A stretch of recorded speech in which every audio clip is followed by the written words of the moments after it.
wondering, since like there's no penalty on taking out of retirement accounts now, if I should just take all that out, because with the bail-in, don't they go after retirement accounts and stuff like that? Wouldn't it Wait, be there's no smart? No, penalty? they wouldn't do retirement accounts. Most of the time, a bail-in would be regular brokerage accounts and bank accounts, most likely. Wait, Randall, there's no penalty for withdrawing from until the end of this year. Yeah, because of COVID? because of COVID. Yeah. Oh, wow. You Okay. still get taxed on it if you need to be taxed on it, but there's not the 10% penalty or whatever. Because I was considering doing that and just taking that out and putting it in Bitcoin or whatever. All right. What do you guys think about NFTs? A lot of the people on my channel are asking, what do you guys think about NFTs? I think there's too much hype around NFTs. Everyone's talking about NFTs, but it's still too early, I think. I think there's a lot of BS NFTs that are just like they're there to be there. They don't have any value. There's no derived value from any of them. You're seeing people like basically they're auctioning art basically, and that's all it is. But I think NFTs can be a lot more. And yeah, I mean, you have all these new projects popping up every day. You know, you're buying an NFT. It's a collector's item basically for a lot of these projects. What was the quote you had, Bill, last time about NFTs, about them being Pokemon cards? Right. Well, I mean, I started off with NFTs saying, you know, don't go out and think your little brother's Pokemon cards are going to moon, right? But the fact is they do. They do. They are mooning. Yeah. And I think what's going to happen with art is art's going to become a store of value, because I don't think they tax it the way they tax securities. So art is going to become a store of value. So the quality of the NFT market will be a function of the qualities of the collectibles or the art. Yeah. And Somebody said NFT stands for no effing thanks. Good job. Like you guys may know, I'm probably one of the top NFT sellers out there for the year. I mean, I got on Rarible and we sold a lot of NFTs, 6 figures worth very easily. Oh, wow. And oh yeah, we sold, I mean, in one weekend we sold, I mean, it was a lot, over 6 figures in a weekend. And the thing is that, you know, BitBoy started out as a comic book or as a comic character. That's what BitBoy Crypto is here. You know, BitBoy was a superhero. And so like, we really saw this NFT market as a way that we could kind of like build this arena. And so it's actually like came into a lot of cool stuff. We're actually launching a BitBoy deck builder card game with Wax at the end of March or beginning of April. So I think what we've really tried to do with the NFTs is we've tried to like not make them just like, oh, here's a cool animated GIF, you know, or like, hey, here's a piece of art. Like, I'm not an artist, you know what I mean? I've got some creative stuff, but I think what we're we have what we believe is the first NFT comic book that each page is an individual NFT. So we're working on a BitBoy comic book. And we're working on like expanding this universe and really using this as a way. We're actually working with sand. We have a lot of land in the Sandbox game, and we're actually taking BitBoy's city where he lives. It's called Digital City, and we're building that city inside of Sandbox. We've hired professional Minecraft builders that we're paying to come in and build this city in the Sandbox world. So there's like a lot of really cool stuff that's coming with NFTs, but at the same time, I also agree with you. And here's why. When you say that it's a little overhyped right now, NFTs are kind of like almost anything else in crypto. Like it's going to come in waves and there's going to be a hype wave. So what I've seen from a lot of projects that I've talked to is they all want to integrate NFTs into their project, kind of like the same way everybody rushed to like integrate DeFi in. And that's not a smart move right now. Because if you're trying to integrate NFTs into your platform specifically for the purpose of taking advantage of the hype that's going on right now, you've missed that. The NFT hype is gone. Like it came and it went in about a 1 month period. And now a lot of people have a bunch of NFTs from a lot of random people that have no value, that they're just like, oh, what do I do with this? It's a random guy that made an account. I have no idea what this is and I own it.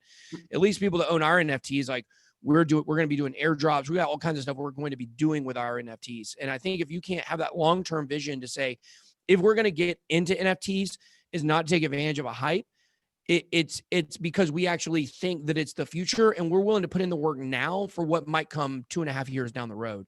I think that's really the perspective a lot of people have to have. Right. It could be a huge shift because as he's saying, the artists or the people who can create the universes, the artists are actually going to be the ones that capture the value. Yeah. huge amounts. There's also of value. like the idea of using NFTs in games, like for the game that Anarchy X did, which I'm CMO, I'm not going to shill, but we had the idea of like, what are NFTs used for? So we built NFTs as a part of farming. If you have, certain NFTs, you play in a game with other people, it's esports, it's fun, but it's all based off of APY and farming.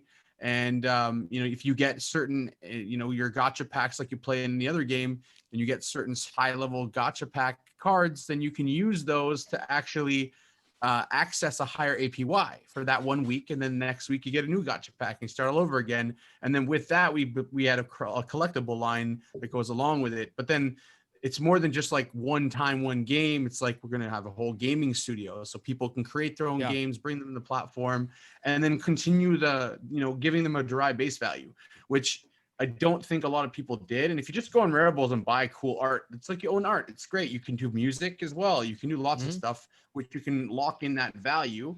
So it does have some value, but I think that like we'll see the true NFTs like with the Bondleys and with Digicoil, and we're seeing that with what's it called, Economy, where they have all these big name producers like Paramount and Batman, and I think those will be really cool because there's always been a collector's item, physical collector's item space. I think this will turn into a digital collector's item space, and I think that'll start maybe in the start of next year. We should have maybe like an NFT run.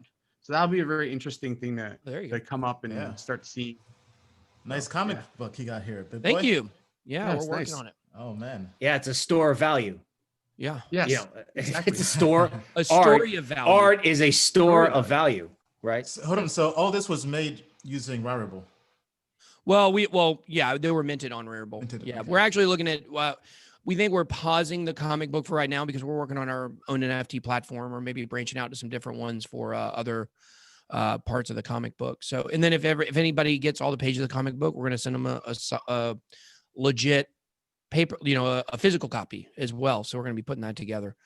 So yeah, it's a cool story. We like it. We think it's going to be good. I think you changed my mind on NFTs. I mean, so you have 6 figures in trading volume in NFTs for the BitBoy NFTs. Yeah. Wow. Okay. You know what? I think I should look into this. Well, think about like Tops. I mean, Tops is money coming out talks. with their own NFTs, right? You were a kid, you probably collected cards from your favorite sports athletes and stuff. Yeah. And those were valuable Sports because you can get rare Pokemon cards. Pokemon cards are worth money too. Like, so are Magic cards, all that stuff. So it's just making a digital version of that. But there's so much more that can be done. It's just people haven't explored all the use cases just yet. But there's very large name. You go look at Connie and you look at who's behind them, all the different major licensing How's that that they spelled? bought. Which one? Connie? That's an NFT? Connie. Yeah, Connie, the NFTs. They have like Paramount, Batman. Connie. Okay, yeah. I know. What, like the gaming company? Yeah. So, like this is the stuff that I'm looking at going, well, these are going to potentially have some really valuable, assets on them potentially. You don't know, maybe they'll be worth nothing, but it's something definitely to explore. I think there'll be a wave of that. Like there was a wave of DeFi. And a lot of people are mixing those two together, where you got the DeFi and you got the NFTs, and they're kind of mixing them together. I think there'll be a lot of value once people get more creative with it and see how they can do it. It's all about just finding use cases that actually make any sense. Well, there's a lot of them that won't make sense, like Crypto Finally. No offense to her, she put on just pictures of herself, and people were buying them for 10 ETH, and I was like, all right, well, hell, man, like if you could do it, people put pictures of her up there, but like other people put pictures of her up there, and we're making money off of it, and I think that's why. Exactly. That's why she got into it, which I don't blame her for. No, I don't blame her at all. I think it's great. If I put a bunch of pictures of myself as a cartoon character and people are gonna pay me 10 ETH for it, why wouldn't I do that? I mean, it seems kind of silly not to, right? Even though like it is kind of silly if I would do that. If someone was willing to pay me for it, I would do it. Why not? But I think I think the thing to look at here is there's like, if we just take a step back and we use some common sense here, okay? Yeah. And we think about like all of a sudden there was this huge hype, there was this huge push like for art, for digital art. Like there's a reason there's a stereotype of poor starving artists out there, Like it's not like all of a sudden overnight, like art is going to become this thing that just anybody that wants to make $1 million can just start making digital art and make money.